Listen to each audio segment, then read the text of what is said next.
time we had a little chat. Teletubbies can be fucking weird, as discussed in our previous edition of Nightmare Fuel on our channel, which was actually watched by about 60,000 of you masochists who wanted to live out some childhood trauma in the form of watching a scared bear and a sadistic two-dimensional lion on wheels. But we're not here to talk about the Teletubbies today. We're looking at something completely different. We're looking at the Teletubby babies, or to give them their original Latin name, Tiddlytubbies, are a quiverful of mini freaks born into the Teletubby cinematic universe.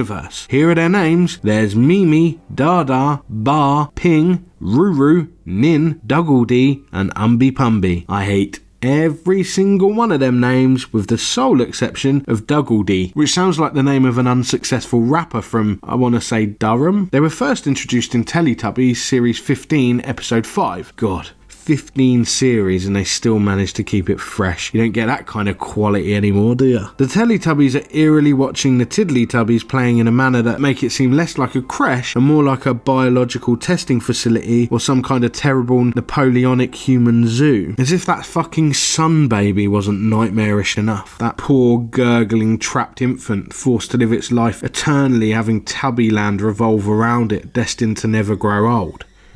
Tragic. A few of the central Tiddlytubbies, oh my god, I really hope I get to stop saying that word, are playing in the centre of this surreal area that's vaguely reminiscent of those wooden slide toys you get in the dentist's waiting room. The other, less important alien abominations are asleep in the cryogenic vessels, presumably waiting to be awoken and sent off to invade some neighbouring planet like Saiyans or something. Poe fucks up big time by going into the holding pen and shaking shit up with the Sprogs just after the whole room starts flashing red, which to me signifies danger. Get the fuck out of there. Then one of them comes and examines Poe, probably just checking for weaknesses, and there's a moment where they all start crawling towards her. That's right, Poe's female, if you could shut up about it for 1 single second. And the way they're crawling looks like they're about to mutiny or something. Like they're all smiles and giggles until they reach Poe and revolt by eating her head, salad fingers style. But they don't. I imagine they're just biding their time until the main Teletubbies are old and weak enough so that they can smother them in their sleep. You know what vibe they give me? Gremlins. Sure, they're the innocent, cute versions right now, but if you spill water on their face and feed them after midnight, they're going to take over a pub, fuck up a cinema, and ruin Christmas for Billy Peltzer. The way they talk is creepy as fuck to me as well. But to be fair, they may be in danger due to a larger, more intense fear of babies in general. Their massive, bulging, dead eyes, nonsense babbling, obsessing with their own feet. Not really a fan. I had a short look through some trivia, and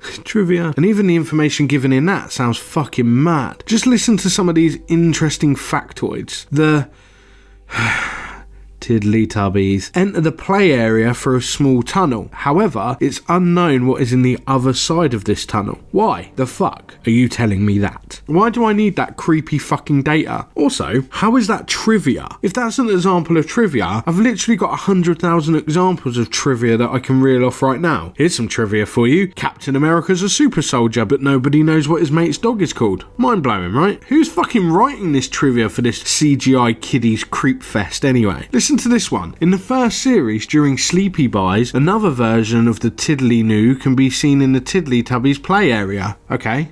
What? Anyway, these little multicoloured shits are fucked up, and I also wonder what the deal with their noses is. Like, why do the babies have them but the older ones don't? Do they just kind of lose their nose at a certain age? I have so many questions but so little interest in finding out the answers. I also don't like how the yellow one rides on my boy Nunu. Anyone who knows Teletubbies knows that Nunu's the real one, a day oneer who I've got nothing but respect for. He's creepy as shit, but I feel like he owns it and he deserves better than to be ridden about by Umby fucking Pumby, who hasn't earned the stripes of a core character in any way, shape or form. Whatever drug-addled person it is who writes this shit, I don't want you to do Nunu like that ever again. Because Tiddlytubbies, fucking hell, gotta keep saying it. Because Tiddlytubbies is so recent, it may be years, decades even, before we see the psychological effects and the scarring that it's going to have on the youth. But I, for one, can personally guarantee that people are going to be chatting to their therapists in years to come, and those therapists are going to be writing down the words Tiddlytubbies and drawing a fat fucking circle around it. Have you ever seen these creeps? What were your most terrifying moments of these absolute shit